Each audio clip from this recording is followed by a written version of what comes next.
Brahmacharya and Ashrama Dharma. Any practice in Brahmacharya depends on the stage of life of the individual. The Vedas divide our life into 4 different stages called the ashramas. They are Brahmacharya ashrama, Grihastha ashrama, Vanaprastha ashrama and Sannyasa ashrama. Brahmacharya ashrama is a stage of being a student. The first stage traditionally used to the period of living with the Guru as a student, that is Brahmachari, and learning scriptures as well as the practical skills necessary for life. Brahmacharya literally means walking in Brahman or towards Brahman. During this phase, which could start as early as the age of 8 and last approximately to the age of 28, the student has to serve his master and live a life of discipline and chastity.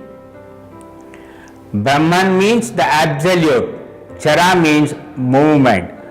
Thus, in this stage of life, a brahmachari focuses his attention with a firm mind to acquire the knowledge and the path to realize the Brahman. The brahmachari will be controlling all other thoughts and will be fixing the mind only on one thought, that is the thought of Brahman. Grihastha ashrama. After completing his studies, the student usually marries and thus enters the Grihastha stage. Griha means house.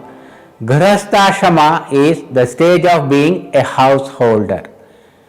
In Grihastha ashrama, any law, rule or principle to practice brahmacharya by a householder should be according to the lifestyle of the householder.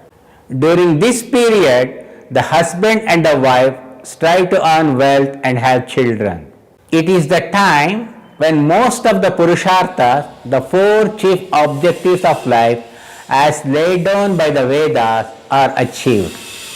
These 4 purusharthas are kama, that is desire, artha, that is wealth, dharma, that is righteousness, and moksha, that is liberation.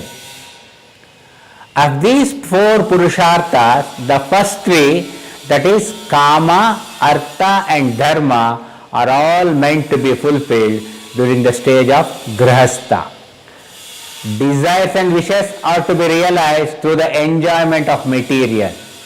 Wealth as well as having sex and children as a natural part of the married life. Kama and artha are seen as interconnected, and both can only find fulfillment under the rules of dharma, that is the righteousness.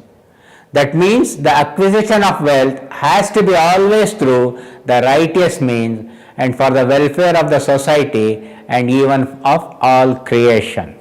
Therefore, the duties of the householder include a variety of prayers, sacrifices and rituals, a lot of social service such as hospitality, feeding the poor, charity, protecting the weak and powerless, etc. This makes clear that accumulating and enjoying wealth are not the main objectives of this period of Grihastha ashrama. In this state, the attraction of being wealthy is more in being able to give gifts and help those in need. The householder's duty is to acquire a certain amount of wealth, at least enough to take care of his family. But being wealthy mainly means extra opportunities for sacrifice and charity, thus creating a good karma for the giver. Yet enjoyment is certainly not despised but as a legitimate part of life. Throughout the stage of Grihastha ashrama, the householder, while performing the duties of this dharma, has to fix its mind on Brahman, the absolute. Vanaprastha ashrama, the stage of a forest dweller. The next stage as described by the Vedas is Vanaprastha ashrama. After having discharged their family duties, the husband and the wife go to the forest to dedicate themselves to their sadhana, the spiritual practice. This could lead to the final stage of sannyasa, that is the renunciation. Sannyasa ashrama, the stage of renunciation. With the consent of his wife, the husband can become a sannyasin and give up all worldly property and attachment to prepare himself for shedding his body and becoming one with the divine.